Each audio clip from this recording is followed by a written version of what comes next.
c'est sûr que au Contamine, ça va déjà pas très bien, donc ouais, c'est compliqué après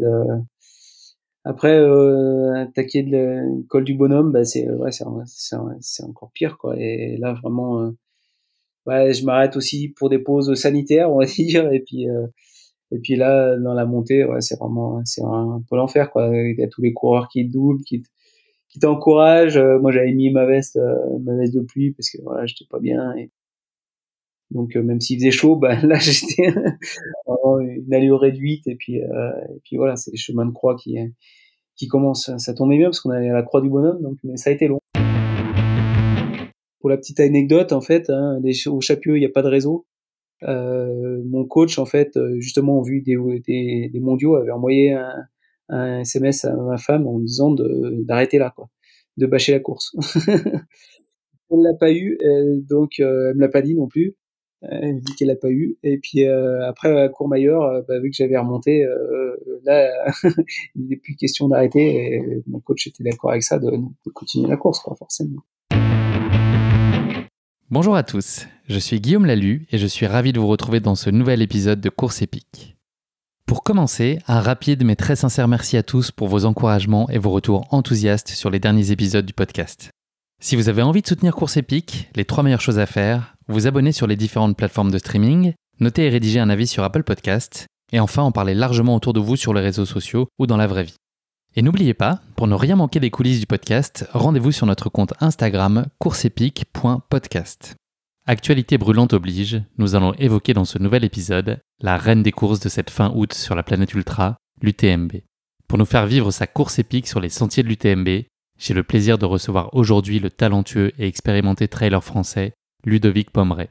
Ludovic va nous raconter dans cet épisode son UTMB 2016 de légende qu'il a vu connaître un très délicat trou d'air sur cette course qui ne lui réussissait que peu jusqu'alors, pour mieux retrouver de sa superbe au fil des kilomètres et signer un retentissant exploit qui fait encore régulièrement parler de lui 5 ans plus tard.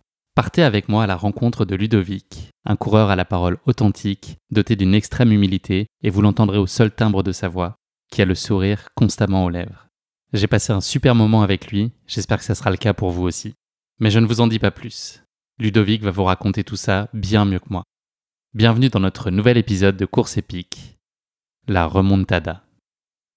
Bienvenue sur Course épique, le podcast running et trail qui vous fait vivre dans chaque épisode une histoire de course inoubliable grâce au témoignage de son invité. Athlète émérite, coureur confirmé ou anonyme passionné, quand la légende d'une course et la destinée d'un coureur se rencontrent, c'est dans Course épique qu'elle se raconte. Course épique, c'est un invité, une course, une histoire hors du commun. Bonne écoute! Bonjour Ludovic, je suis ravi de te recevoir dans ce 43e épisode de Course épique. Comment vas-tu ? Salut Guillaume, tout va bien, ça va. Journée terminée, et puis maintenant... Donc tu travailles ? Non, je travaille pas, mais bon, voilà, je me suis quand même occupé, quoi. J'ai fait un petit peu de mécanique, du bois, enfin voilà, un peu de course à pied. Voilà. On s'occupe, quoi. Il faut Là, bien. je suis en vacances jusqu'à l'UTMB, en fait. Parfait. Ludovic, avant qu'on s'intéresse plus particulièrement à ta pratique sportive, est-ce que tu pourrais te présenter en quelques mots à nos auditeurs pour ceux qui ne te connaîtraient peut-être pas ? Ouais, Ludovic Pommeret, donc faut que je dise dans le bon sens, j'ai une femme et 2 enfants. Hein. Faut ménager les susceptibilités. Ouais, j'ai 2 filles, du coup, en fait, qui ont 19, ouais, qui sont grands, qui ont 19 et 17 ans. Et voilà, je vais quand même dire mon âge, j'ai 46 ans cette année. Et voilà, donc je suis informaticien, enfin voilà, ingénieur en informatique. Je travaille pour le contrôle aérien suisse, Skyeye, donc en temps complet. Est-ce que tu pourrais nous parler, Ludovic, de la place que tenait le sport dans tes jeunes années ? Est-ce que tu avais un sport de prédilection quand tu étais enfant puis ado ? Ça a été quoi tes premiers pas dans le sport ? Ouais, les sports, j'ai pas trop fait de sport d'endurance. Quand j'étais jeune, j'ai plutôt fait des sports de glisse, quoi, des sports un peu plus fun, on va dire, avec du snowboard, la planche à voile, windsurf, voilà. Tu vivais où à ce moment-là ? J'en faisais où ? Oui, tu vivais dans les montagnes ? Ouais, alors chez mes parents, à Valois, en fait, donc Valois-Galibier. Donc là pour le snowboard, et puis après on bougeait un peu l'été pour aller faire de la planche à voile, ou aussi pendant mes études, comme j'ai étudié à Grenoble, les spots autour de Grenoble qui sont Lafray et Monténard, connu des planchistes, quoi. Est-ce que tu peux nous dire à quel moment la course à pied, et notamment le trail, a fait éruption dans ta vie? Est-ce que ça a été un coup de cœur immédiat ou est-ce que ça a été une évolution assez progressive vers la discipline? Non, ça a plutôt été une évolution, disons que c'est plutôt avec mes beaux-frères en fait qui faisaient de l'athlétisme, qui m'ont un petit peu branché pour aller faire des courses par là. Il y avait à cette époque quelques courses de montée sèche en fait, où il y a des petites montées qu'il fallait aller à un refuge ou voilà un truc comme ça. Et puis c'est un petit peu comme ça qui m'ont lancé. Voilà parce Ça, que c'était quoi, au début des années 2000, c'est ça? ouais, ouais à peu près un petit peu avant peut-être. Ouais, début des années 2000 quoi. Et voilà, la toute première course que j'ai faite, c'était monter un refuge au-dessus de là où j'habite maintenant, en fait. la semaine, disons que ma vie est un petit peu compliquée, mais la semaine j'habite à côté de Genève, près de mon boulot. Et puis le week-end, on est plutôt en Savoie, en fait, au-dessus de Modène. Et voilà. Donc ma première course, c'était ici en Savoie, et pour monter à ce refuge, quoi. Et voilà. Et ça t'a plu? Ça a été un coup de cœur? Non, pas coup de cœur parce que bon, c'est quand même dur, hein, la course à pied. C'est un peu. C'est vrai c'est quand même. On a des moments difficiles. Là, moi, j'avais zéro entraînement et puis voilà, j'avais battu mes beaux-frères qui étaient plus jeunes et qui faisaient de l'athlé.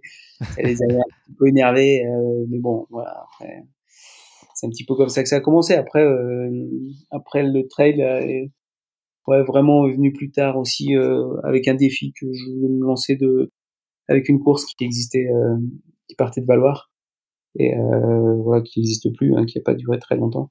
Et je m'étais lancé un petit peu. C'est vraiment comme ça que j'ai commencé le trail aussi, de lancer le défi de faire cette course. Et je me suis inscrit et je me suis cassé les dents et voilà, c'est un petit peu comme ça que ça a commencé. Tu as un palmarès en trail qui est très impressionnant. Pour en citer uniquement quelques lignes, tu as gagné le trail Verbier-Saint-Bernard en 2011, la Maxi Race en 2016. Tu as également fini deuxième de la Diag en 2009, 2014, puis 2019. Je risque d'être essoufflé en lisant tout ça. La liste est très longue. Tu as été cinquième des championnats du monde de trail en individuel en 2016 au Portugal, en 2018 en Espagne, également troisième par équipe en 2018 à ces mêmes championnats du monde. Et tu as brillé à l'UTMB 2016, mais ça, tu vas nous le raconter plus en détail plus tard dans cet épisode. Hormis cette UTMB 2016, donc, est-ce que tu pourrais nous parler d'une ou deux courses qui ont été particulièrement marquantes dans ta vie, qui ont peut-être opéré une bascule? Tu me parlais d'une course, la Valloire. Est-ce que des courses peut-être sur lesquelles il y aurait eu un déclic ou peut-être des rencontres? Voilà, est-ce qu'il y a eu des moments très marquants de ta vie sportive? Bah, donc, du coup, l'origine, c'est un petit peu cette course, en fait, hein, qui s'appelait la Fortige et qui était déjà une course avant c'était dans les années 2000, ça devait être 2000, en fait. Qui était un petit peu en avance sur son temps. Disons qu'il y avait à cette époque, il y avait un peu la Diag qui était connue pour une course un petit peu dingue d'ultra. Et bon, là, c'était une course qui faisait 106 km et 7500 de dénive, quoi. Et voilà, moi je m'étais inscrit en marcheur parce que j'avais pas de prétention de faire ça en courant parce que j'avais aucune, enfin voilà, je faisais pas vraiment de sport d'endurance, quoi. Qu'est-ce qui te faisait envie sur cette course? Le défi, puis que ça part de Valloire en fait, de mon village, et voilà, de se dire est-ce que je peux y arriver? Et j'ai eu la réponse. J'en ai fait 60, non, je peux pas y arriver, donc c'est un petit peu là, j'ai commencé un petit peu à m'entraîner aussi avec mon beau-frère. On a commencé à faire quelques trails pour toujours en fait dans l'objectif d'aller peut-être finir cette course en fait.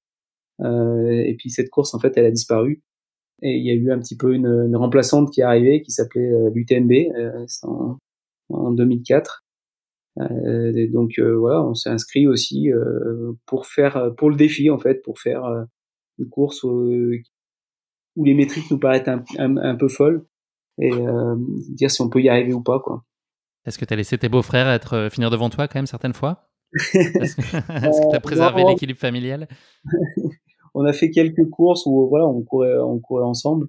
Et puis non, ça, et puis même sur les deux premiers UTMB 2004-2005 que j'ai essayé de faire, c'est pareil, hein, à chaque fois je me suis pris une claque, hein, donc c'est pareil, on n'avait pas fini tous les deux avec mon beau-frère, donc voilà, c'est un petit peu comment apprendre, c'est ce qu'on dit en fait, de pas commencer par les longues courses, c'est exactement ce que j'ai fait, hein, parce que c'était le défi, et puis voilà, après pour se dire peut-être que pour y arriver je vais réduire un petit peu, commencer avec d'autres courses pour gagner un peu d'expérience, et voilà, c'est un petit peu comme ça voilà, que je suis tombé dans le trail.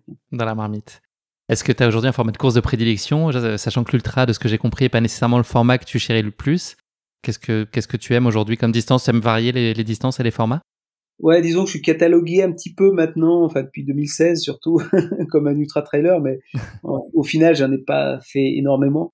Et j'en fais pas souvent dans l'année, en fait. Quand j'en ai fait un, voire deux, c'est plus de 100 km, c'est le maximum. Donc ouais, j'aime bien varier. Disons que l'hiver, je fais aussi du ski alp, donc c'est souvent des trails blancs, des distances un petit peu plus courtes. Et puis varier un peu les distances aussi, puisque ce qu'il y avait avec l'équipe de France, c'est quand même des formats qui sont un peu plus courts, même si on allait en Espagne jusqu'à 90 km, donc ça commence déjà à être un petit peu long. Mais voilà, c'est une préparation aussi un petit peu pour les ultras, mais c'est aussi en fait un format de course qui est particulier, parce que aussi sur des marathons, mais voilà, on peut pas, on met pas la même intensité sur un ultra qu'on va mettre sur un marathon ou sur des courses plus courtes. Alors maintenant, très court, ça commence à devenir compliqué, disons en dessous de 20 km, ouais, ça c'est compliqué pour moi pour le moment de garder un petit peu de performance, quoi. Mais ouais, c'est les formats que j'apprécie le plus, disons, pour le moment, c'est autour de 80, ouais, 70-80 km, où il y a peut-être quand même de l'endurance, et puis un petit peu quand même aussi du mental qui rentre en jeu, enfin comme dans toutes les courses, hein, mais voilà, ouais, c'est un format disons, c'est un format qui nous permet d'en faire quand même quelques-uns dans l'année, quoi. Et hormis le format, justement, quels sont les critères? Qu'est-ce qui détermine en fait ton planning de course sur l'année? Comment tu vas faire tes arbitrages entre les différentes courses? Comment est-ce que tu structures une année? C'est une bonne question. Ça va aussi un petit peu au gré des invitations que je reçois, des courses voilà, que j'ai jamais faites ou que j'ai envie de refaire, ou voilà, ou alors qui sont devenues un petit peu des habitudes, ou qui se placent bien par rapport aussi à la fin de ma saison d'hiver. Donc ouais, c'est pas tellement j'ai pas tellement de règles pour définir quelle course. L'année dernière, voilà, ça a été compliqué, comme tout le monde. Donc les courses, c'est surtout celles qui avaient lieu, celles où on pouvait participer. Et voilà, je suis allé sur un format des Golden Trail, alors que c'est vrai que c'est pas des formats où je suis trop habitué à faire, mais voilà, c'était l'occasion d'y aller, et puis je suis content de l'avoir fait, quoi. Même si j'ai bien ramassé. Est-ce que tu peux nous parler de l'accomplissement que tu trouves dans la pratique de la course à pied et du trail aujourd'hui? Est-ce que, voilà, qu'est-ce que ça t'apporte? Et puis, est-ce que le sentiment que ça te procure et le bénéfice que tu y vois, est-ce qu'il a évolué avec le temps aussi depuis le début des années 2000, on en a parlé? Est-ce que tu cours pour les mêmes raisons? Alors, moi, j'ai commencé à courir un petit peu, non, pour des raisons qui vont être aussi, pour faire un défi, comme ça, hein, de faire une grande course. Mais aussi, en fait, pour pouvoir manger un peu ce que je voulais, voilà, petit peu tendance, disons, à prendre un peu de poids, donc c'était aussi une activité qui se mettre des objectifs de course comme ça permettait de faire des entraînements, puis de garder un effort en fait physique qui permettait de garder une ligne, on va dire. Après quand ça commençait à marcher un petit peu, c'est vrai que l'objectif il change un petit peu. Maintenant, c'est plus de garder la ligne. Maintenant, j'ai pas. Enfin, il faut quand même la garder. Maintenant, j'ai pas trop envie quand même de me mettre des contraintes par rapport à ça sur la diététique. Et peut-être qu'il faudrait plus, mais voilà, j'ai pas envie non plus de perdre un petit peu en fait ce petit plaisir de la vie de manger, de faire de certaines choses pour être 100% dédié à la course. Donc les objectifs maintenant, c'est vrai que ça a changé un peu, parce que c'est vrai qu'on est plus axé sur la performance que quand on débute. Je pense qu'on a envie de faire du mieux qu'on peut, mais on va pas chercher à être dans les têtes de course. Et c'est vrai qu'après, quand on évolue un peu, qu'on rentre, c'est un grand mot à me dire le haut niveau, mais voilà, on n'a pas tout à fait les mêmes objectifs. C'est vrai qu'on a envie de performer et puis de se préparer au mieux pour les courses. Dans le passé, disons que je faisais beaucoup de courses parce que je faisais peu d'entraînement, beaucoup de courses. Et voilà, maintenant je suis un petit peu plus structuré avec Philippe. Je fais moins de courses et un peu plus ciblé. On essaye d'être un petit peu plus performant sur ces objectifs-là. Philippe, c'est Philippe Propage. Est-ce que justement tu peux nous parler de ton entourage aujourd'hui, l'équipe qui t'entoure? Qui est-ce qui est à tes côtés? Alors voilà, Philippe Propage, on a commencé quand je suis tombé un petit peu dans l'équipe de France par hasard. Voilà, parce que mon club voulait, j'avais un club d'athlètes et puis il voulait qu'on aille faire les championnats de France, donc pour essayer d'avoir une médaille par équipe. Et voilà, bon, c'était en 2014 et il se trouve que je terminais 3e. Il y avait 2 places ouvertes pour l'équipe de France. Et comme l'année d'après c'était en France, ils ont pris quelques personnes en plus, dont j'en ai fait partie. Et du coup, quand j'ai eu cette sélection, un petit peu tard, je me suis réveillé un mois avant. J'ai demandé, voilà, si Philippe pouvait m'entraîner. Et depuis, c'est devenu mon entraîneur et voilà, j'en ai pas changé, quoi. Donc Satisfait. Ouais. Concluant. Ça a été concluant. Regarde tes résultats. Voilà, satisfait. Et puis après, mon entourage, non. Après, mon entourage, c'est ma famille, c'est ma femme qui me suit sur les courses. Et voilà, j'ai pas de coach pour tout, quoi, pour la diététique, pour pour le mental ou de kiné attitré ou d'ostéo. Donc non, ouais, j'ai un coach, c'est tout. Et avec Oka, les relations, enfin tu collabores aussi avec eux. Comment ça se structure, votre collaboration? Voilà, Oka, donc c'est un partenaire, c'est un sponsoring qui m'aide à faire une année en fait, à financer aussi les déplacements, etc. Donc il nous offre déjà tous les équipements, etc. Mais il n'y a pas vraiment de structure, disons, pour faire des entraînements. C'est pas Oka qui planifie nos entraînements, ou il peut y avoir quelques fois en fait des training camps où on va se retrouver, faire des entraînements communs. En principe, c'était une fois par an. Bon, là, avec le Covid, c'est un peu compliqué. Mais voilà, c'est pas Oka qui structure ou qui me trouve en fait un kiné ou quelqu'un à suivre. C'est vraiment à nous de nous débrouiller. Pareil en fait en équipe de France. Donc pendant la période de stage, souvent avant les championnats, il y avait une période de stage. Là, on est avec les kinés, on a un suivi, on a les massages suite aux entraînements. Donc c'est vrai qu'on est un peu plus niveau professionnel.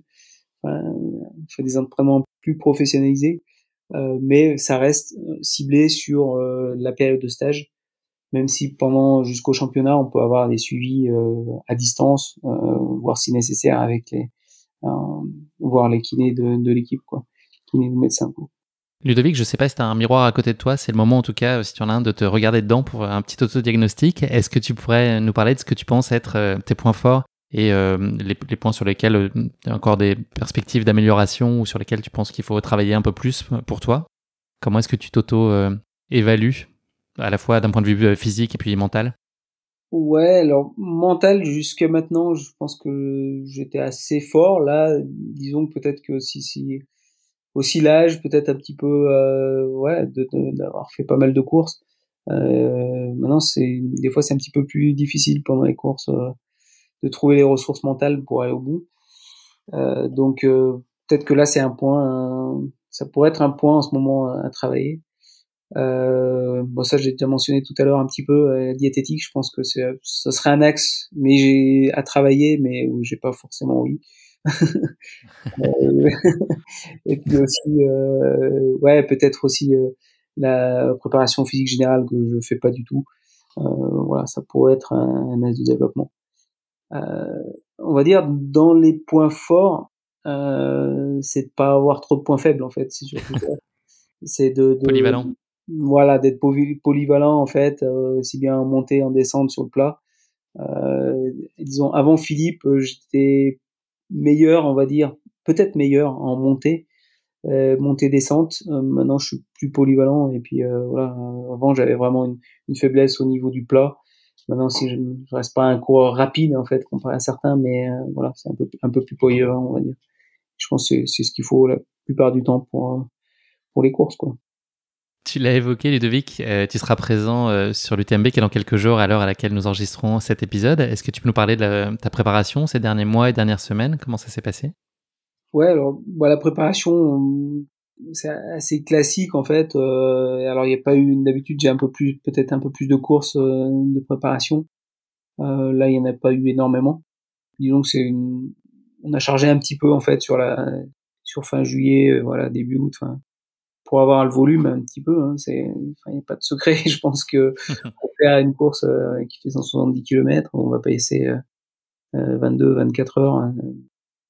Voilà, il faut quand même l'habituer un petit peu le corps et charger un petit peu avant ça. Donc voilà, après c'est continuer. Enfin, habituellement, mon coach me met 2 séances par semaine, souvent avec une séance de plat, une séance de côte. Voilà, ça a continué, mais avec en plus à côté un petit peu plus de sorties longues, quoi, sans être très long. Disons que là j'ai fait des 4-5 heures, mais pas beaucoup plus. On a fait un petit bloc d'entraînement qui a été assez bénéfique là avec Compressport aussi, où on a fait la reco du parcours en 4 jours. Donc ça fait déjà des bonnes étapes 4 jours de suite. Et voilà, ça faisait un bon petit bloc d'entraînement aussi. Tu te sens affûté et assez serein à l'approche de cette UTMB? Ouais, assez serein. Ouais, autant qu'on puisse l'être. Être serein, se dire je vais être à l'arrivée, c'est toujours compliqué sur une course aussi longue. Bien sûr, ouais. Mais avoir le sentiment d'avoir en tout cas fait ce qu'il fallait. Ouais, je pense qu'il a fait ce qu'il fallait. J'arrive pas dans une méforme.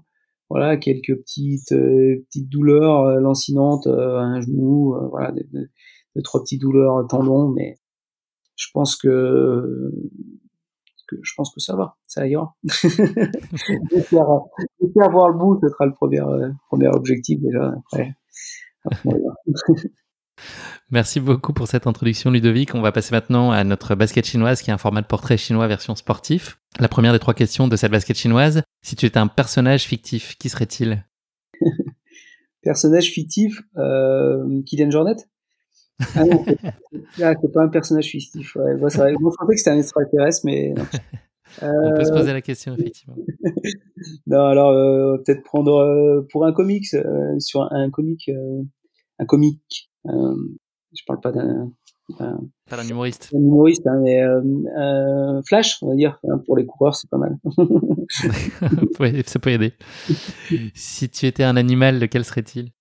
Ouais, il y en a pas mal que j'aimerais être. Hein. Un animal qui pourrait voler, ça pourrait être pratique certaines fois. Mais je pense que voilà, j'aime bien aussi être en montagne. On pourrait être chamois. Vu leur performance, quand on les voit se tirer la bourre, j'ai pu voir ça quelques fois en fait, des chamois qui s'amusaient entre eux. C'est assez impressionnant quand même. Donc ouais, ça pourrait être pas mal, chamois. Dernière question de cette basket chinoise: est-ce qu'il y a un sportif ou une sportive qui a une source d'inspiration particulière pour toi? Alors en fait, ça fait un moment comme on en a parlé un petit peu avant, hein, que je fais du trail, donc c'est vrai qu'il y en a eu plusieurs. Disons qu'à une certaine époque, justement, c'était les personnes qui étaient les stars du trail. Et quand j'ai commencé, c'était plutôt des Dawa Sherpa, Vincent Delbar, enfin voilà, des personnes qu'on voit moins maintenant, c'est vrai. Et maintenant, il y en a d'autres qui ont pris les relais. Il y a différentes personnes qui sont inspirantes, certains par leur longévité en fait dans la course. Donc ça c'est quelque chose, c'est vrai, que j'apprécie. Puis d'autres pour leur performance. C'est vrai que Kylian, je pense qu'il inspire pas mal de personnes parce que notamment il peut s'aligner sur plein de formats différents. Et c'est assez impressionnant, c'est de pouvoir courir des 20 km ou des KV, même si c'est vrai que maintenant il y a des personnes qui sont plus rapides que lui sur KV, mais voilà, de pouvoir aller de 20 à 170, ça c'est quand même quelque chose qui est assez incroyable, quoi. Surtout à son niveau, parce que 20 à 170, il est quand même toujours sur les têtes de course. Donc, ouais, et puis en termes de longévité, ça commence à faire un petit moment malgré tout. Là. J'ai l'impression qu'il est éternellement jeune, mais ça fait quand même une bonne dizaine d'années qu'il est dans le paysage. On voit récemment Ferzinal encore, voilà. Mais il y a des plus jeunes qui arrivent, mais pour l'instant, ils ont pas encore dépassé le mètre, quoi. Merci Ludovic. Le moment est venu de parler de ta course épique, l'UTMB. Quelques mots introductifs pour présenter cette course, s'il était nécessaire de le faire. Chaque année, le gratin du trail mondial se donne rendez-vous fin août à Chamonix pour l'une des courses les plus prestigieuses du calendrier annuel, l'Ultra Trail du Mont Blanc. Traversant 3 pays, la France, l'Italie, la Suisse et 9 communes, l'UTMB se déroule en une seule étape au départ de Chamonix sur un parcours d'environ 170 km, faisant le tour complet du Mont Blanc. La course emprunte le GRTMB et propose aux coureurs de franchir 10 cols à plus de 2000 mètres d'altitude pour un dénivelé positif total de 10 000 mètres. Véritable institution du trail running, l'UTMB est devenue au fil des années le rendez-vous incontournable des meilleures coureuses et coureurs internationaux. mais également des amateurs les plus aguerris à la recherche de la performance ultime. Pour les coureurs élites, le temps de course sera de l'ordre d'une vingtaine d'heures chez les hommes et de 25 heures chez les femmes. Pour certains amateurs en revanche, il faudra parfois aller au terme des 46 heures et 30 minutes autorisées pour boucler cet incroyable défi comme nous l'a fait vivre Abdenour dans notre 9e épisode, le dernier des finishers. Si vous n'avez pas écouté cet épisode, je vous invite vraiment à y jeter une oreille, ça permet de vivre vraiment le combat avec les barrières horaires tout au long de ces 170 km, c'est pour le coup vraiment épique comme aventure. Voilà, en dépit d'une incontestable difficulté, on regarde la distance et du dénivelé de la course, les demandes d'inscription ne cessent d'augmenter année après année, à tel point qu'obtenir son dossard pour prendre le départ de l'UTMB devient en soi une première victoire pour tout coureur amateur.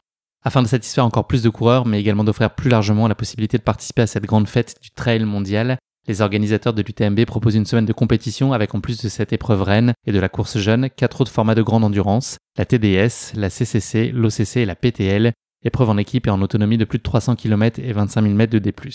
L'édition 2016 de l'épreuve qui va nous intéresser plus particulièrement aujourd'hui revêt une dimension exceptionnelle au regard de la qualité du plateau élite présent cette année-là, mais aussi de la forte chaleur annoncée sur la course, histoire de corser la course s'il était nécessaire de le faire. Voilà, c'en est fini de cette présentation introductive de l'UTMB. Je pense que tu savais déjà tout ça, Ludovic, mais voilà, c'était une petite mise en contexte en tout cas pour nos auditeurs. L'heure est venue de te frotter à notre rubrique La question qui pique de course épique. Là, c'est le moment très compliqué de l'épisode. C'est un grand classique en tout cas de prendre des chemins un peu de traverse pour mettre à l'épreuve mon invité sur une question qui touche de près et parfois de loin à sa course épique. Et très étonnamment, le sujet de cette question qui pique gravite très régulièrement autour du thème de la gastronomie. On l'a dit, l'UTMB il prend son départ et il arrive dans la ville de Chamonix. Je pense que tu ne l'as pas oublié, mais Chamonix, c'est aussi le nom de petits gâteaux un peu rétro, de forme arrondie, fourrés à la gelée d'orange et recouverts d'un glaçage à l'orange, que moi j'ai toujours trouvé personnellement très immonde. Est-ce que tu vois ce que c'est, ces petits biscuits ? Oui, d'accord. Oui. C'est vrai que ça date un petit peu, ça. Ça date un peu, exactement. J'ai sorti un peu les cartons et les archives. Donc voilà, je te propose un petit voyage dans le temps, Ludovic, en ressortant à l'occasion de cette question qui pique quelques biscuits et sucreries un peu rétro, comme peut l'être le Chamonix. Ma question qui pique est très simple. Pour chacune des 4 gourmandises que je vais te citer et qui ont probablement marqué ton enfance et ton adolescence, est-ce que tu pourrais me dire si on peut aujourd'hui les trouver dans le commerce ou non ? Donc à tout seigneur, tout honneur, je vais donc commencer avec les Chamonix. Est-ce qu'on peut aujourd'hui, tu penses, aller trouver un Chamonix au supermarché d'à côté ? Alors là, ça doit bien encore exister, je dirais oui. Bravo, ça existe toujours. Ça a même jamais arrêté d'être commercialisé. Donc tu vois, ça fait un petit moment. Ça date d'avant la Seconde Guerre mondiale. Donc ça fait déjà à peu près 80 ans qu'on a le plaisir de pouvoir déguster des Chamonix. Et on peut toujours en trouver. Voilà. Ça doit bien faire au moins 15 ans, je pense que j'ai pas dû en manger, mais ouais. Ouais, à mon avis, c'est pas un hasard. Deuxième proposition, je vais faire travailler ta mémoire. Est-ce que tu te souviens des Treats, les ancêtres des M&M's ? Ouais. Alors, est-ce qu'on peut trouver des Treats aujourd'hui en France ? Alors, ça, je crois qu'on peut... en France, non, je crois pas. Mais il me semble qu'il y a encore... non, ça n'existe pas. C'est en France, je dirais non. Ils ont fait leur comeback. Ils ont été sur la voie de la bonne réponse, Ludovic, parce qu'ils ont disparu en 86 et ils sont réapparus sur le marché européen en 2018. Ça a été relancé en France à cette occasion aussi, donc plus largement en Europe, dont la France. 1 sur 2, ça se passe plutôt bien. Troisième proposition, est-ce que tu as un souvenir des Yes, ces petites barres fourrées à la crème cacao ? Ça te parle ? Petites barres individuelles façon Twix, Bounty, tout ça, dans ce registre-là ? Non, alors ça, non. Ça te dit rien ? Non. Faut que tu me dises au bluff. Donc non, je dirais bon. Et eux aussi, ils ont fait leur comeback. Voilà. Et ils ont été disparus à la fin des années 90 et ils sont revenus depuis 2011 en France. Depuis 2013, pardon, je te dis des bêtises. En Allemagne en 2011 et en France en 2013. Et la dernière, je sais pas si tu aimes ces biscuits, les figolus, le fameux sablé fourré à la pâte de figue. Est-ce qu'aujourd'hui on peut trouver ça ? Je pense que oui, ça pas si longtemps que ça que j'en ai mangé. Quoi. Ouais. Oui. La disparition a été courte en fait, ça a été entre 2015 et 2020. Et voilà, il y a une pétition, alors je sais pas si c'est ça qui a contribué pleinement au retour des figolus sur le marché, mais en tout cas voilà, il y a eu 10 000 signataires pour plébisciter le retour du figolu en France, mais voilà, on peut aujourd'hui en trouver très facilement au petit commerce d'à côté. Allez, c'en est fini de notre question qui pique. Bravo Ludovic, tu t'en sors quand même bien, 2 sur 4 avec moyenne. Un des produits. Oui, mais tu connaissais pas les Yes, donc voilà, c'est très bien. Allez, on ferme la moire à biscuit. Le moment est venu parler plutôt de tuc au ravito et de plonger avec toi dans ta course épique à l'occasion de ton UTMB 2016. Tu vas nous le raconter, tu as commencé à l'évoquer tout à l'heure. L'UTMB, toi, c'est une longue histoire. Est-ce que tu peux nous parler de tes 2 premières expériences qui ont donc pas été forcément très heureuses sur la course en 2004 et en 2005 ? Ouais, alors 2004-2005, j'ai bâché les 2. Donc 2004, je suis pas allé si loin que ça parce que je suis allé jusqu'à Courmayeur. Et 2005, j'ai dû aller jusqu'à Champélac.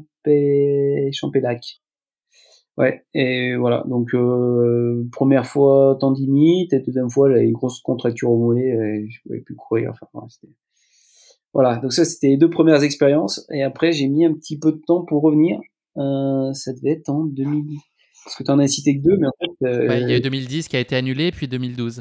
voilà, alors 2010, en fait, on allait au Contamine et après ils ont arrêté la course et ils ont voulu refaire. Enfin, ça repartait après pour une CCC en fait, pour de Courmayeur. Et j'étais pas reparti. Et puis après 2012, et là c'est encore parcours de repli. Donc là c'est mon premier, disons que pour moi je l'ai pas. Enfin, c'est pas l'UTMB, donc voilà, je le comptais pas dedans. Alors je l'ai terminé, je sais pas combien. 21e. Voilà, 21e. Mais c'était vraiment pas un parcours très intéressant non plus. C'était un aller-retour dans la vallée de Cham.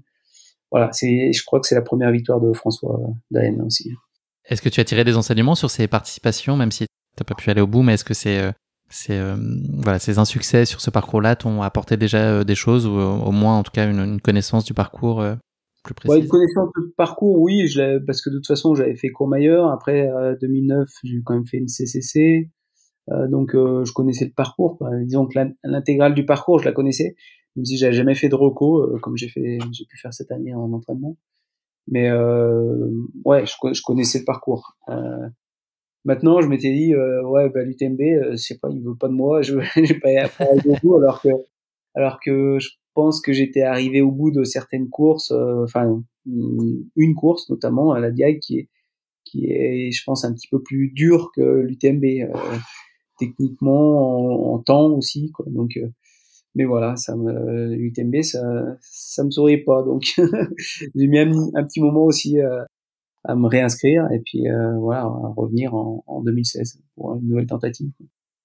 Qu'est-ce qui te poussait à revenir quand même de façon assez régulière? Est-ce que la course, elle revêt quand même une dimension mythique à tes yeux? Oui, bah c'était quand même une course, tout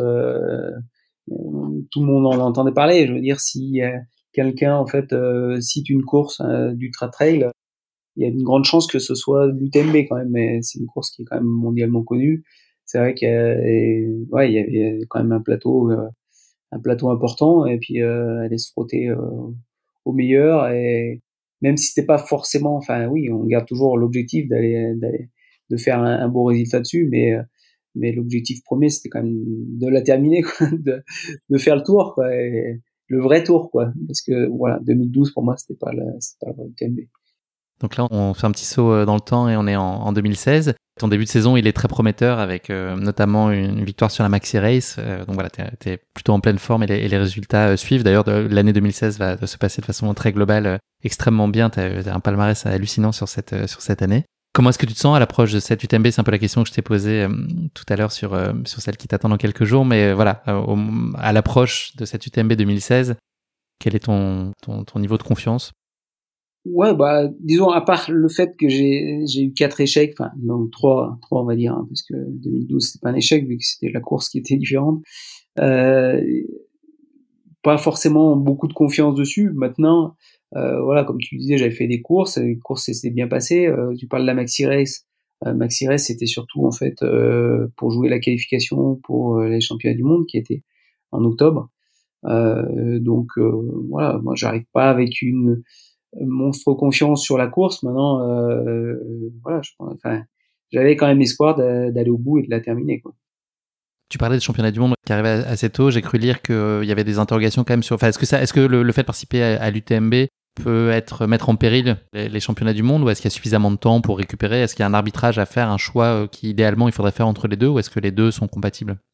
Bon, on avait discuté avec mon coach. C'est sûr que si c'est lui qui a décidé en fait des courses que je faisais, on n'aurait pas fait celle-là. Mais bon, voilà, il savait que c'était quelque chose qui me tenait à cœur, et puis il a fait son plan d'entraînement en fonction de ça. Et voilà, donc forcément, on a préparé l'UTMB, mais tout de suite après l'UTMB, enfin tout de suite, on a commencé à préparer en fait les championnats du monde. Donc c'est sûr que il y avait 2 mois entre les 2 courses. Voilà, c'est assez tout en étant relativement proche, quoi. Donc voilà, c'était aussi un pari quand même, hein, Maintenant, bah voilà, ça s'est pas mal passé, et puis les championnats du monde sont pas mal passés aussi derrière, quoi. Est-ce que j'aurais pu faire mieux sur les championnats du monde sans faire l'UTMB? Voilà, on ne saura pas, mais Ça s'est quand même effectivement très bien passé dans les deux cas. Et est-ce que dans cette préparation de l'UTMB 2016, est-ce que tu as l'impression d'avoir changé des choses par rapport aux années précédentes? bah en fait, c'était la première fois que j'avais un entraîneur, quoi. Donc, comme je l'ai dit tout à l'heure, Philippe est arrivé sur ma carrière, on va dire, de trail en 2015 pour les premiers mondiaux. Et voilà, donc c'était la première fois que je suivais un entraînement, quoi, structuré. Donc c'est la grosse différence. Et voilà, je me souviens qu'il m'avait mis des sorties. Je pense que j'avais jamais trop fait en préparation avant un UTMB. Disons que moi, c'était plus les courses qui me préparaient à l'UTMB. Et voilà, là, je me souviens de sorties, même de sorties de vélo. Où je fais pas beaucoup de vélo, mais des sorties de vélo de 6 heures, j'en ai pas fait beaucoup, quoi, dans ma vie. La start list, elle est très relevée cette année-là, comme bien souvent. Est-ce qu'il y a des concurrents que tu suis l'œil un peu plus particulièrement? Ou est-ce que tu es là dans ta bulle et tu fais ta course pour toi? Non, bah après, moi, je pense que il y avait déjà les cotes ITRA, je devais être dans les 20, un truc comme ça, il me semble. Et voilà, après, c'est vrai qu'il y a pas mal de coureurs. On sait qu'ils ont expérience. Il y avait notamment Luis Alberto qui était là et qui était donné favori, qui avait gagné peut-être l'année d'avant la CCC, je sais plus si c'était l'année d'avant. Hein.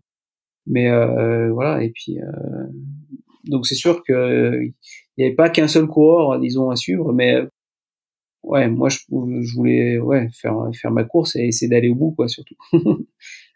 Donc ton objectif c'était ça? Est-ce que, enfin, il y avait un sujet de place à l'arrivée, ou est-ce que c'était avant tout d'aller au bout? C'était avant tout d'aller au bout, et puis après peut-être sans l'avouer de faire un top 10, quoi. C'était voilà, je pense pas que avant de partir, je l'ai dit à quelqu'un, mais voilà. Et puis ouais. Tu l'avais dans un coin de ta tête. Voilà. Est-ce que, alors on sait que les ultras, il y a toujours des rebondissements, et ta course épique va en être la parfaite illustration, mais est-ce que tu avais une stratégie de course particulière en tête? Disons que j'avais regardé un petit peu comment s'étaient déroulées aussi les différentes courses, et je m'étais dit faut pas partir trop derrière. Il y a jamais un coureur en fait qui est vraiment revenu de très loin, quoi. Donc je voulais quand même rester au contact, entre guillemets, de la tête de course, quoi. On annonce, je l'ai dit tout à l'heure, une importante chaleur sur la course cette année-là. Est-ce que c'est un facteur qui te préoccupe ou qui te laisse de glace? Non, disons que la chaleur, en principe, enfin, ça m'est déjà arrivé de faire un coup de chaleur, mais en principe, j'arrive à la gérer assez bien, surtout s'il y a possibilité de s'arroser assez fréquemment, hein, ce qui est quand même un peu le cas sur l'UTMB. Donc, Tu redoutes pas d'impact sur tes performances, en tout cas la chaleur a jamais nuit à tes perfs jusqu'ici? forcément, il y a quand même un impact, hein. On peut pas tenir le même rythme s'il fait 30 degrés ou s'il fait 15, hein, donc, donc il y a quand même un impact, je pense, sur la performance. Mais pour moi, disons que peut-être c'est plus un avantage, ou alors ça fait plus de sélection, on va dire, sur d'autres personnes qui sont plus sensibles. Voilà. Hormis cette chaleur, donc qui est pour le coup pas vraiment source de préoccupation pour toi, est-ce qu'il y a une chose qui t'appréhende sur la course? Enfin, avant le départ, est-ce qu'il y a quelque chose qui est source d'inquiétude ou de Non, vigilance, je sais pas. pas spécialement, hein. C'est juste quand on est sur la ligne de départ et on se dit il va falloir revenir là, mais avant, et qu'on sait tout le trajet qu'il y a à faire, c'est toujours l'appréhension. Donc c'est l'appréhension globale de la course, mais pas d'appréhension particulière, non. T'es comment dans ces moments-là sur la ligne de départ? Est-ce que t'es très concentré, plutôt un peu nerveux, t'es impatient? Comment tu te sens à ces moments-là? Non, pas nerveux, mais ouais, plutôt concentré, puis à se dire qu'on aimerait bien voir Chamonix en arrivant par le bon côté, quoi. De revoir. Ça y est, nous sommes le vendredi 26 août 2016, 18h, tu t'élances sur les sentiers de l'UTMB. Est-ce que tu peux nous parler de ton début de course que tu mènes tambour battant jusqu'à Saint-Gervais au kilomètre 21, où tu occupes alors la deuxième place derrière un virevoltant Zach Miller? Comment est-ce que se passent ces 20 premiers kilomètres de course? Ouais, alors c'est vrai que c'est une année un petit peu particulière parce que ça part peut-être pas spécialement vite, ou alors j'étais bien sur le départ, je sais pas. Mais on se retrouve, je crois, à 3 au cas en fait, pratiquement en tête sur après le lac là, juste au départ en fait du TMB. Il me semble qu'il doit y avoir aussi Julien et comment j'ai mangé son nom, mais je pense que tu le retrouveras, qui était chez Oka à cette époque et ouais, c'est un Est-ce petit que c'est Fabien Antolinos ou pas du tout? Non, Ah non. non. Voilà, donc on est un petit peu surpris et puis après tu parles de Fabien, je me souviens qu'on est monté ensemble au col de Voz avec Fabien. Donc Zach nous avait rattrapé et était parti un petit peu devant. Et voilà, on discutait un petit peu et puis je dis bah déjà si on arrive à tenir encore ce rythme-là sur la fin de course, ça sera déjà pas mal quoi. Ouais, on s'est dit qu'on partait peut-être un petit peu vite quoi quand même. Toujours la question, savoir est-ce qu'on a le bon pace sur un début de course aussi long. On part toujours un petit peu trop vite. Voilà, là, ça me convenait parce que c'était aussi la stratégie que je voulais, être un petit peu dans le contact. Alors on a laissé partir Zach parce que vraiment c'était peut-être un cran au-dessus. Et voilà, donc on était pas mal. Et puis donc on fait le col. Je crois on doit avoir 5 minutes. Je sais plus, j'ai plus combien il y a au col en fait avec Zach. Et puis dans la descente, en fait, on revient sur Zach, quoi. Et je pensais même qu'il était blessé en fait, parce que je le voyais courir et puis je vois il y avait une petite patte enfin il a une jambe qui faisait un mouvement bizarre et je lui ai posé la question à ce moment-là s'il était Are you injured? Et il me dit non. Il avait l'air surpris de ma question. Voilà, donc là c'est vrai qu'on arrive assez groupé, je pense, à Saint-Gervais, quoi. La situation, elle se corse ensuite pour toi à l'occasion de la montée vers le refuge de la Croix du Bonhomme, alors que tu connais des premiers problèmes digestifs. Ouais, c'est ça. Déjà sur la portion en fait Saint-Gervais-Contamine, qui est une portion que je n'apprécie pas particulièrement en fait, c'est vrai que c'est un petit peu longué pour moi. Je trouve c'est un peu roulant, voilà, des choses un petit peu avec des parties un petit peu raides. Enfin, il y a un petit peu de tout, mais voilà, c'est pas une partie que j'apprécie tellement. Et ouais, et puis là, voilà, des problèmes, des douleurs au ventre en fait qui commencent à arriver alors que j'ai eu en fait au tout début en fait de ma carrière, on va dire, de mes débuts en trail, pas mal de problèmes et de trouver un équilibre en fait au niveau alimentaire pendant la course. Et puis voilà, après ça s'est stabilisé et j'ai trouvé mon équilibre. Et là, j'ai l'impression d'avoir fait la même chose et voilà, je me dis bah voilà, c'est la malédiction du TMB encore encore une fois. Donc j'ai l'impression d'avoir fait tout pareil et d'avoir pris voilà les mêmes protocoles en fait en course. Il y a un chaman qui a pris sa petite poupée, Ludovic Pomeray, et qui a planté une petite aiguille dans le ventre pendant quelques heures. Pomeray et qui et ouais, voilà, donc ouais, c'est sûr que au Contamine, ça va déjà pas très bien, donc ouais, c'est compliqué après attaquer le col du Bonhomme, bah c'est encore pire quoi. Et là vraiment, ouais, je m'arrête aussi pour des pauses sanitaires, on va dire, et puis là dans la montée, ouais, c'est un peu l'enfer quoi. Il y a tous les coureurs qui doublent, qui t'encouragent. Moi j'avais mis ma veste de pluie parce que voilà, j'étais pas bien et donc même s'il faisait chaud, bah là j'étais vraiment une allure réduite et puis voilà, c'est les chemins de croix qui commencent. Ça tombait bien parce qu'on allait à la Croix du Bonhomme, donc mais ça a été long. Tu arrives au Chapieux après 50 km et 6 heures de course, dont 3 sans te nourrir, et tu occupes désormais la 50e place. Comment est-ce que tu gères psychologiquement? Là, tu nous l'as dit, tu t'es fait dépasser par un certain nombre de coureurs, tu as perdu une bonne quarantaine de places. Comment est-ce qu'on gère aussi le fait d'être physiquement assez tôt dans la course, déjà un peu dans la souffrance? Qu'est-ce que tu te dis en fait? Est-ce que déjà tu penses que tu pourrais ne pas aller au bout ou est-ce que tu écartes d'emblée cette hypothèse-là? Non, alors je me dis pas que je peux pas aller au bout. Je me dis juste que je vais aller au bout, mais que je vais faire une nuit à Courmayeur, quoi. Que je vais attendre que ça passe et puis voilà, que ça servira d'entraînement en fait pour les championnats du monde qui arrivent dans 2 mois et puis juste aller au bout pour pour venir un petit peu au bout de cette malédiction de l'UTMB quoi. Donc donc non, je m'étais pas dit complètement que j'allais abandonner, mais c'est sûr que j'allais je pensais quand même toujours la finir quoi, même à ce moment-là. Et puis là au Chapieux, donc il y a ma femme en fait on avait prévu qu'elle ne vienne pas Elle ne t'a pas écouté donc? Donc elle m'a pas écouté parce qu'elle a vu que à Notre-Dame, dernier point où on s'est vu à Notre-Dame de la Gorge, que ça allait pas. Donc voilà, elle s'est dit je vais quand même y aller, même s'il n'y a pas d'assistance, aller le voir, l'encourager, enfin voilà, supporter quoi. Donc voilà. Ta fille était là aussi, je crois. Ouais. Elle avait l'air assez affectée de la situation. Ouais, les deux, ma fille, ma femme, qu'en fait, où je voyais même s'ils étaient se retenir, qui étaient à moitié en pleurs, de voir que ça se passait une nouvelle fois pas bien, et voilà, que c'était difficile aussi, parce que c'est vrai que à ce moment-là, quand t'es déjà dans la souffrance, c'est vrai que c'est difficile, et des voir comme ça aussi, ça m'a reboosté un petit peu pour faire la suite de la course, quoi, pour essayer de recommencer à m'alimenter, et voilà, c'est comme ça que je suis reparti des Chapieux, en essayant juste après les Chapieux de reprendre un gel. Où voilà, c'était pas un gel à l'herbe, mais non, parce que je dis ça à l'herbe parce que j'ai fait un peu comme les vaches où j'ai un peu ruminé quoi. Si tu veux, il voulait pas rentrer, mais je dis je vais pas le recracher, donc donc voilà, il revenait, et puis voilà, bon, il a fini par passer, et puis voilà, petit à petit j'ai essayé de reprendre un petit peu de course à pied, et même dans le col de la Seigne, là, j'ai pu alterner un petit peu des alternances marche-course. Ouais, tes 30 km suivants, donc ils sont synonymes plutôt de renaissance pour toi. Et justement, le passage au col de la Seigne, au lac Combal jusqu'à Courmayeur, où là, tu renoues avec le top 15. Donc, petit à petit, tu sens que les sensations sont en train de revenir. Tu reprends le contrôle un peu de ta course. Déjà, en fait, je peux commencer à me réalimenter un petit peu. J'arrive à reboire un petit peu. C'est toujours difficile, hein, et toujours mal au ventre, voilà.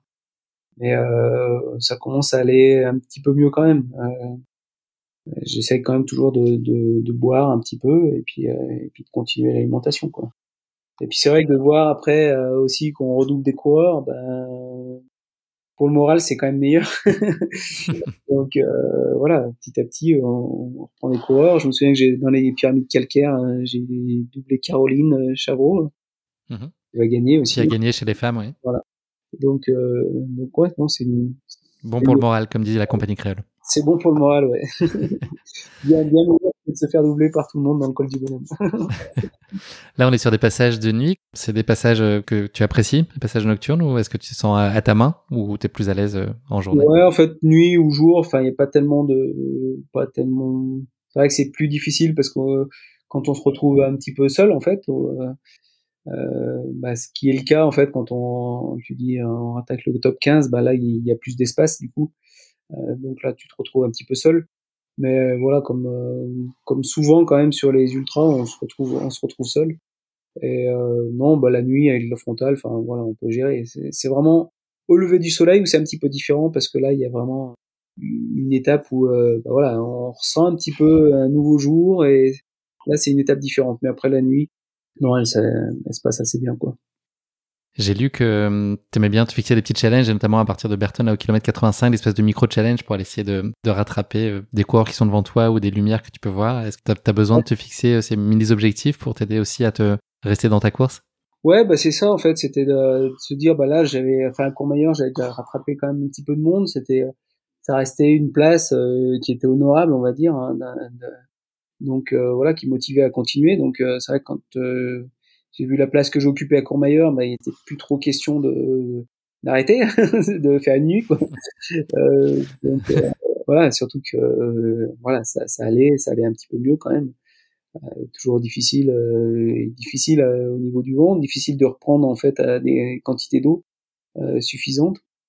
Voilà, des douleurs aussi quand j'essayais de pisser, quoi. Donc voilà, mais voilà, le fait d'être quand même pas mal remonté, et ouais, dans ce refuge dans Berton en fait, ouais, je vois une lampe et puis je me fixe des objectifs, je me dis j'essaye avant le refuge de passer ce concurrent, quoi. Et voilà, c'est comme ça que c'est des petits objectifs à court terme, et c'est ce que j'essaye aussi maintenant en fait de décomposer un petit peu les courses que je fais en petits morceaux en fait pour se fixer des objectifs à plus court terme, tout en gardant quand même l'objectif final qui est quand même la ligne d'arrivée, hein, parce qu'on peut pas tout donner sur un objectif à court terme, quoi. Tu arrives ensuite au Grand Col Ferret, au kilomètre 102, où tu rejoins le coureur lituanien Gediminas Grinius, qui deviendra ton partenaire de course pour les kilomètres suivants, c'est ça? Alors je pense que c'est beaucoup bien après que je reçois. Ah mais non, peut-être qu'on a fait la remontée ensemble, mais c'est vrai qu'on a fait un petit peu l'élastique avec Gilles. Jusqu'à la folie, je crois que vous avez couru ensemble, si je suis bien renseigné. On a couru jusqu'à Trian pratiquement, quoi. D'accord. Ensemble en fait, mais ce qu'il y a, c'est qu'on n'était pas toujours ensemble. Je l'ai vu, je l'ai vu en fait. J'ai parlé d'ailleurs de ses chaussures, bref. Enfin, bon. Et puis après, c'est vrai qu'on n'était pas tout le temps ensemble, mais c'est vrai qu'on a fait un bon bout de course ensemble. Et puis ouais. Ça, c'est une aide pour toi, c'est quelque chose qui te va bien d'avoir des partenaires quand même Ouais, pour bah t'accompagner ça sur fait certains des aides. passages. Voilà, faut juste faire attention en fait dans ces moments-là à pas soit tomber dans un rythme qui est trop élevé, ou alors au contraire en fait de s'enfermer dans un rythme de confort en fait, alors qu'on pourrait faire un petit peu mieux, quoi. Donc c'est un petit peu le danger de courir avec quelqu'un. Maintenant, c'est aussi quand même une aide morale, surtout dans des périodes qui sont un petit peu difficiles, quoi. Et puis c'est l'occasion d'améliorer son lituanien aussi. Ouais, non, pas. J'imagine que vous parliez anglais. C'est tout anglais, ouais. Donc tu passes la folie et tu arrives à Champey où tu apprends que le top 3 et à ce moment-là il y a un petit quart d'heure devant toi. Qu'est-ce que tu te dis? Est-ce que tu t'envisages le podium, voire plus, ou tu prends un kilomètre après l'autre? Dans quelle dynamique tu es à ce moment-là? Ouais, bah, enfin, c'est vrai que je me souviens, je sais pas si c'est Céline qui m'avait dit, mais je me souviens très bien de l'entraîneur de Julien, en fait, j'ai encore mangé son nom, hein, mais bon, bref. Je peux pas t'aider, je suis désolé. Ah oui, oui, Pascal. On peut faire l'appel à un ami si tu veux. Ouais, bon, bah. Donc, ouais, qui me dit à 14 minutes, je crois, en fait, la tête de course. Je dis, bah, tête de course. Voilà, alors que j'étais pratiquement, enfin, au plus loin, je crois que j'étais pratiquement à 1 heure, quoi. Donc, ouais, j'étais un petit peu surpris, quoi. Et voilà, après, il y a cette période après Champey qui est assez roulante, et puis après la montée de Bovine, quoi.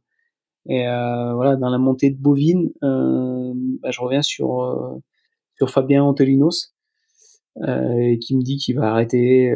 Voilà, on discute un petit moment ensemble, mais voilà, il est dans une période dure, et il pense qu'il est peut-être parti trop vite, voilà, et puis qu'après 15 heures de course, c'est là où pour lui ça coince, quoi. Ou vers les 15 heures de course, quoi. Et voilà, et on attaque et puis là on nous annonce avec, donc là je suis avec Gilles Dimnas, hein, j'en suis quasiment sûr, enfin j'en suis sûr même. Au sommet en fait on nous annonce Zach qui est en tête, du coup nous on serait 2 et 3 avec Gilles Dimnas, qui est en tête et qui nous annonce à 7 ou 8 minutes, je crois, Zach, quoi. Donc je me souviens bien avoir dit à Gilles Minas au sommet du col, allez, on va se manger un burger. Et bon, c'est pas de bol parce que lui il est végétarien, mais voilà, donc on a attaqué cette descente, ouais, bah peut-être un petit peu tonique aussi. Maintenant, au vu du col de la descente du col de Vosa, on sait que Zach est pas un grand descendeur, et on est quand même surpris d'avoir bouché ces 7-8 minutes à Trian, parce qu'on voit Zach en fait qui est au ravito, quoi, quand on arrive, quoi. Donc là tu le vois au ravito, est-ce que tu penses que ça le marque psychologiquement et que ça a un impact, le fait de te voir, enfin je sais pas à quel point il s'imaginait seul devant, Ouais, ou en tout cas maîtriser sa course, mais est-ce que tu penses que ça a un vrai impact pour lui sur son je moral? pense que ça a un impact. Je me souviens bien de son ravitaillement à la ZAC, où il prend aussi un peu de tout, n'importe quoi. Et voilà, je sais pas si tu as déjà vu, je pense, des vidéos de Zach. Voilà, donc ouais, je pense peut-être qu'il raccourcit aussi un petit peu son ravito, il part un petit peu devant. Et voilà, après, bah, c'est clair que quand on part derrière, bah, l'objectif, c'est de le rattraper, hein. Donc moi je me souviens bien de cette montée en fait où j'avais les bâtons, et Zach à chaque fois il se retournait, il me voyait, il remettait un taquet, et puis bon, à un moment je le passe, et après il peut pas accrocher, quoi. Donc voilà, c'est. Donc là tu viens quand même de remonter 49 coureurs. Ouais, c'est ça. En quelques heures. Mais Le voilà, Phoenix. et puis là ouais, bah là je me retrouve du coup en tête quand même de l'UTMB, et je dis bah ouais, forcément il y a quelqu'un qui va revenir, et bah là l'objectif c'est de rien lâcher, quoi, et continuer à pousser, On quoi. verrouille. Voilà. Comment se passe l'ascension vers Tête au Vent, l'un des derniers passages délicats qui est environ à 10 km de l'arrivée? Comment est-ce que tu gères ce moment-là? Bah, Tête au Vent, ouais, c'est la dernière grosse bosse. C'est vrai que je pense que on n'avance plus trop, quoi. C'est un petit peu le cas pour tout le monde, mais ouais, c'est la dernière grosse difficulté. Là, quand je l'ai fait en entraînement, je parlais que je l'ai fait il y a pas si longtemps que ça. C'est vrai que quand on vient de commencer depuis Champex-Lac, ça passe relativement bien. Quand on a fait 140 km avant, 140, 150, ouais, même plus, 150 km avant, ça passe un peu moins bien. Disons que c'est quand même une montée qui est assez raide. Alors voilà, j'essaye quand même de pousser. J'avais demandé à Céline, qui était au col des montées, de klaxonner quand il y avait quand il y avait le suivant, juste pour avoir l'estimation du temps que j'avais, quoi, de la marge. Et voilà, donc je me souviens plus si j'ai entendu le klaxon, mais après je savais qu'à la flégère j'avais ouais, pratiquement 30 minutes d'avance, quoi. Donc voilà. Comment est-ce que tu gères les tout derniers kilomètres de la course? Est-ce que t'es serein ou c'est par définition impossible de l'être avec la pression, la fatigue? Puis je crois que t'avais l'expérience sur la CCC notamment, ou avec une chute en descente. Est-ce que t'es encore sur tes gardes, même sur Ouais, les derniers kilomètres et hectomètres? Jamais serein, en fait, parce que justement, tu mentionnes cette anecdote sur la CCC en 2009 où je crois que je dois être troisième sur la dernière descente, et puis voilà, je me dis, en descente j'étais pas mauvais descendeur, je dis, pour que quelqu'un me revienne dessus, voilà, je descendais assez bien, et puis voilà, une chute, quoi. Une chute, et pendant un moment j'ose plus bouger, parce que je sais pas si c'est voilà, c'était une chute assez lourde, et puis à un moment je sais pas si je me suis fait quelque chose, quoi, et j'ose pas bouger, quoi. Et voilà, donc j'ai ce souvenir là en tête, en me disant, non, il faut, tant qu'on n'est pas sur le bitume d'un cham, il y a tout peut arriver, quoi. Se faire une cheville, chuter, se faire encore plus mal, enfin voilà, ça peut arriver, quoi. Et donc non, pas serein. Maintenant, je ralentis non plus pas trop, parce que aussi une autre expérience sur la Diag, quand je voulais garder ma deuxième place, j'avais ralenti franchement la descente, et puis du coup après on change un peu nos allures, on n'a plus la même appréhension du terrain, et c'est pas mieux, en fait. C'est pas plus safe, en fait, de réduire son allure et de changer un peu ses habitudes de descente, quoi. Donc voilà, pas serein, mais j'essaie de rester appliqué, concentré. Ouais. Cette tentative aura donc été la bonne, et puis je pense que tu as largement dépassé ton objectif qui était de terminer, puisque tu conclus ces 170 km à une fabuleuse première place après 22 heures et 2 secondes de course, 26 minutes devant J.D. Mignas. Qu'est-ce que tu ressens au moment de franchir la ligne d'arrivée, que tu as d'ailleurs parcouru et traversé avec ta fille à tes côtés? Ouais, bah après déjà, en fait, les derniers kilomètres, quand on arrive déjà sur le bitume, là on se dit quand même là, ça sent bon, quoi. Je pense que il n'y a pas grand chose, en fait, voilà, qui peut arriver, mais ouais, c'est tellement d'émotions qui remontent aussi, en fait, vu de la course, en fait, comment elle s'est passée, ou du plateau qui était au départ avec beaucoup d'échecs, d'abandon, en fait, de personnes qui sur le papier étaient quand même plus forts, mais voilà, c'est la course, et voilà, et puis d'avoir vraiment été au fond du trou à un moment, et d'arriver à remporter la course, c'est vrai que on est vraiment submergé par les émotions, et ouais, c'est quelque chose qui reste bien gravé, et de finir en plus avec ma fille, voilà, les derniers mètres. J'ai vu une belle étreinte à l'arrivée, très émouvante. Ouais, non, c'est vrai que c'était ouais, quelque chose que je vais pas oublier, je pense. Ludovic, qu'est-ce que tu penses, quelles ont été les clés de ta victoire? Qu'est-ce que tu as réussi un peu mieux que les autres? Bah, c'est à pas lâcher, à pas se dire, en fait, disons que tous les échecs que j'ai eu sur cette course m'ont permis, en fait, de pas lâcher, de dire que je voulais voir la ligne d'arrivée, même si pendant un moment, c'était en 2 jours. Voilà, c'est de pas lâcher, et pas prendre la solution de facilité de bâcher la course pour mieux peut-être se préparer sur les mondiaux. Voilà, donc c'est ça, c'est de continuer à avancer, et puis d'avoir le support aussi de la famille, je pense, qui a été un moment clé, en fait, de voir ma famille à ce moment-là au Chapieux, et voilà. Et pour la petite anecdote, en fait, hein, au Chapieux, il n'y a pas de réseau. Mon coach, en fait, justement, en vue des mondiaux, avait envoyé un SMS à ma femme en me disant d'arrêter là, quoi, de bâcher la course. Donc il n'y avait pas de réseau. Il a bien fait de pas arriver, ce message. Elle l'a pas eu, donc elle me l'a pas dit non plus. Elle me dit qu'elle l'a pas eu. Et puis après à Courmayeur, vu que j'avais remonté, là il n'est plus question d'arrêter. Et mon coach était d'accord avec ça, de continuer la course, quoi, forcément. Est-ce que ça a été une surprise pour toi de sortir victorieux de cette UTMB si on en avait parlé le 26 août à 18h et que je t'avais dit que c'était toi qui allais être sur la plus haute marche le lendemain, est-ce que tu m'aurais cru? Non, ouais, forcément non. Même s'il y a quelque part, tout à l'heure je te parlais d'un top 10, on a toujours, voilà, on peut toujours avoir un espoir, mais vu des concurrents, je pensais pas à la victoire, quoi. Mais c'est vrai de s'approcher au plus près du podium était déjà un objectif qui semblait irréalisable, inatteignable. Donc la gagner encore moins, quoi. Est-ce que c'est aujourd'hui, tu penses, ton plus bel accomplissement en course? C'est un résultat fabuleux évidemment, mais en termes d'accomplissement, voilà, sur avoir réussi à passer à travers tous ces moments très délicats, avoir fait une remontée incroyable. Est-ce que tu t'es prouvé des choses sur cette course-là que tu n'avais peut-être pas connues avant, et quand bien même tu avais signé des performances remarquables sur d'autres courses?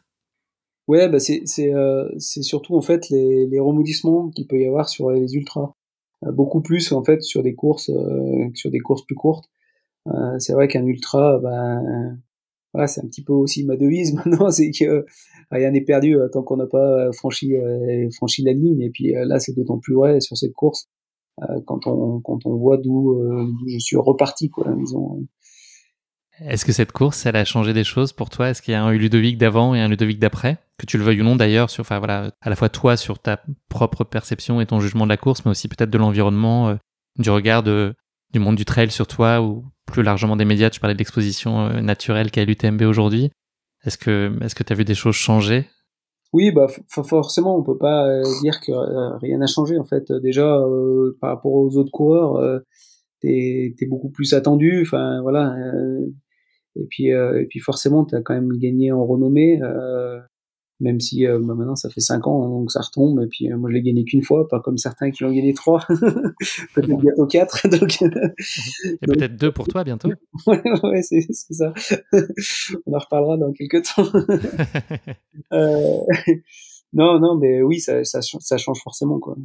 Il y a quand même par rapport aux partenaires, voilà, il y a quand même une image qui est assez prestigieuse de l'UTMB. Hein. Question impossible. S'il y en avait une, enfin qu'une seule, quelle est l'image que tu retiendrais de cette UTMB? Si on en parlait dans 30 ans, quelle est la première chose, l'image mentale que tu aurais? Je sais pas si ça serait celle des Chapieux de voir ma famille ou celle de la ligne d'arrivée avec ma fille, quoi. Je pense que ça serait quand même l'arrivée parce que c'est là où il y a une plus grosse émotion et puis une belle émotion, alors que les Chapieux c'était plutôt de la tristesse, enfin voilà, une émotion pas très positive, quoi. Mais qui a déclenché du positif ensuite finalement, qui a été voilà, une espèce d'électrochoc. Qui a été un moteur. Ouais. Ludovic, l'année suivante, tu le sais déjà, tu seras pas au départ de l'UTMB. Alors j'ai lu que tu avais des engagements personnels, mais il y avait aussi une histoire de points pas suffisants nécessairement pour pouvoir t'inscrire l'année suivante. Est-ce que c'était frustrant pour toi de pas venir défendre cette victoire? Non, en fait, c'était pas une histoire de points, parce qu'en fait, je les avais. C'était 2016, c'était la dernière année, en fait, où j'avais, par contre, les points. Il fallait que je fasse l'UTMB, parce que sinon, après, je les aurais perdus, en fait, parce que je faisais pas assez d'ultra. Okay. Donc, c'était pour 2016, en fait, où il fallait vraiment que je fasse l'UTMB. 2017, j'aurais pu refaire l'UTMB. Mais disons que j'avais pas envie de gâcher ce moment, en fait, et ce souvenir, en fait, de l'UTMB. Déjà, ma femme me demande pourquoi j'y retourne cette année, parce que il y a quasiment aucune chance que ce soit le même résultat. Là, il faudrait vraiment qu'il y ait beaucoup de coureurs qui bâchent pour avoir les mêmes scénarios de course. Donc ouais, non, c'était garder encore cette course, en fait, et ces émotions, ce résultat, voilà, pendant préserver ce un bon moment, quoi. Et donc c'est pour ça que je me suis inscrit sur la CCC, et voilà, qui était une belle course aussi, quoi. Tu seras à nouveau sur la ligne de départ donc le 27 août prochain. Qu'est-ce que tu attends et quel est ton objectif cette année? Qu'est-ce que tu espères de cette course? J'espère revoir une deuxième fois la ligne d'arrivée, donc déjà le reterminer, hein, parce que comme je te dis, un UTMB, ça reste un UTMB, il y a quand même 170 km à faire, et puis 10 000 de positifs, donc voilà, on sait qu'il y a un gros plateau, que ça va aussi partir vite. Voilà, donc si je peux terminer en moins de 24 heures, et idéalement si j'arrivais à refaire mon temps de 2016, voilà, ça serait pas mal. Ça me passera pas sur le podium, ça c'est sûr. Maintenant, si ça pourrait encore être dans un top 20, voire un top 10, mais voilà, 10, j'aurais un peu de mal à y croire quand même. Mais, on te souhaite un très beau résultat en tout cas, sois-en sûr. Dans une dizaine de jours. À plus long terme, est-ce qu'il y a une course ou un défi sportif que tu n'as pas aujourd'hui réalisé et qui te fait particulièrement envie? Disons que la première ultra que j'ai, que j'ai faite, c'était la diagonale, et c'est vrai que tu le mentionnais au début de ce podcast, et j'ai fait 3 fois deuxième. C'est vrai que j'aurais bien aimé les gagner, mais voilà. Ça reste encore à faire. Je dis pas que c'est impossible, mais voilà, c'est un bon objectif. J'aurais bien aimé être sélectionné pour aller faire une fois la Hard Rock aussi. Voilà, c'est une course qui, même s'il n'y a pas beaucoup de coureurs, Pour avoir la chance au tirage. Pour avoir de la chance au tirage, je sais pas non plus comment gérer en fait ces altitudes, parce que c'est vrai que à 4000, c'est compliqué quand même. Voilà. Et puis un petit peu plus récemment, j'ai fait pacer sur la Western Set. Alors, on m'a dit pourquoi pas une fois faire quand même cette Western Set, qui est aussi quand même une course assez mythique aux US, quoi. Je te propose de conclure cet épisode non pas avec le mot de la fin, mais avec le motto de la fin. Est-ce que tu aurais une phrase à partager avec nous qui est une devise qui t'est particulièrement chère et qui illustre ta philosophie de vie, qui est en tout cas alignée avec tes valeurs? Est-ce qu'il y a une phrase qui incarne un peu ton mode de pensée? Donc je l'ai un petit peu mentionné tout à l'heure, c'est une course, elle est jamais perdue ou gagnée avant d'avoir franchi la ligne, et je pense que ça peut aussi s'adapter à la vie de tous les jours en fait, quel que soit l'objectif qu'on se fixe, quoi. Donc voilà, je pense que voilà, c'est un petit peu la phrase fétiche, et puis pas mal de personnes en fait qui me répètent ça au vu du scénario de cette course en 2016, quoi. Merci beaucoup Ludovic, c'est malheureusement déjà la fin de cet épisode. Merci de nous avoir fait vivre dans tes pas cette course épique, riche de rebondissements avec le Mont Blanc en toile de fond. Bravo encore à toi pour cette performance remarquable et cette incroyable remontada à presque en faire pâlir de jalousie le Barcelone de Messi et Neymar face au PSG en 2017. On est au moins à ce niveau-là de remontada, je pense. En tout cas, sois sûr qu'on va te suivre dans les prochains jours sur l'UTMB. Voilà, on te souhaite en tout cas avant tout d'avoir du plaisir et puis de rallier l'arrivée. Et puis si ça peut être une très belle place, tant mieux. En tout cas, voilà, on sera à tes côtés pour te suivre. Merci encore pour nos échanges. Je te souhaite globalement beaucoup de bonheur et de réussite pour la suite de tes aventures. Merci à toi, merci de m'avoir remémoré une nouvelle fois le scénario de cette course, et puis à une prochaine. Alors. À très bientôt, salut Ludovic. Salut. Merci à tous de nous avoir suivis, j'espère que cet épisode vous a plu. Pour ne manquer aucun épisode, n'oubliez pas de vous abonner sur les différentes plateformes de streaming. Et si le cœur vous en dit, n'hésitez pas à mettre le maximum d'étoiles sur iTunes, cela aidera Course Épique à se faire connaître plus largement encore. Merci et à très bientôt pour notre prochain épisode de Course Épique.